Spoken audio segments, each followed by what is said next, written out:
akong mga nakilala sa iba't ibang bansa dahil sa trabaho ko, mga dayuhan. Dahil sa trabaho ko bilang isang Vice President at dating Education Minister.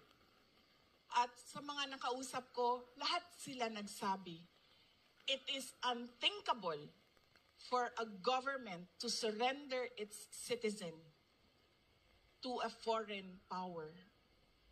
Yan ang eksaktong sinabi sa akin ng isa sa mga nakausap ko. Tapos, lingo-lingo siya, siya. Pero sa Pilipinas, napakadali na ibigay ninyo ang inyong former head of state. Kaya ako man ay, kahit hindi anak, kahit sabihin na lang natin, karaniwang mamamayan, nahihiya ako sa ginawa natin sa ating dating Pangulo.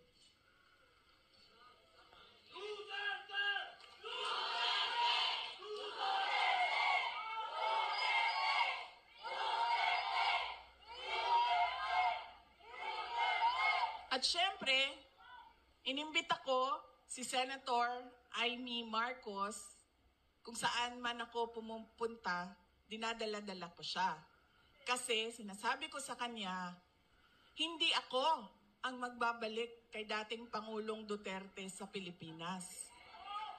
Dahil ang kapatid mo ang nagpadala sa kanya sa Hague, ikaw ang magbabalik sa kanya sa Pilipinas.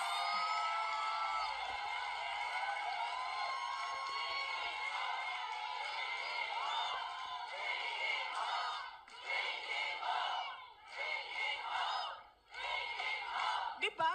Ako ba din nagatod sa iyahan dito? Dili man? Diba? O, di iyahang igsuon man, di ikaw ang magbalik ana dito sa mua sa Davao. Oh.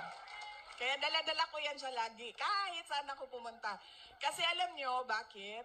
Kahit saan din ako pumunta, lahat ng Pilipino nagsasabi, iuwi mo sa akin. Sinasabihan ako, kahit nung bata sa kampanya namin sa Manila, maliit na bata na pagbaba ko sa stage, mukha siyang mga 8-9 years old. Sabi niya sa akin, ibalik mo si Tatay Digong. Ha? Bakit ako? Ikaw! Diba? Kaya dala-dala ko yan siya. Kahit saan. Para siyang naka-hostage. Bibitawan ko lang yan siya kapag si dating Pangulong Duterte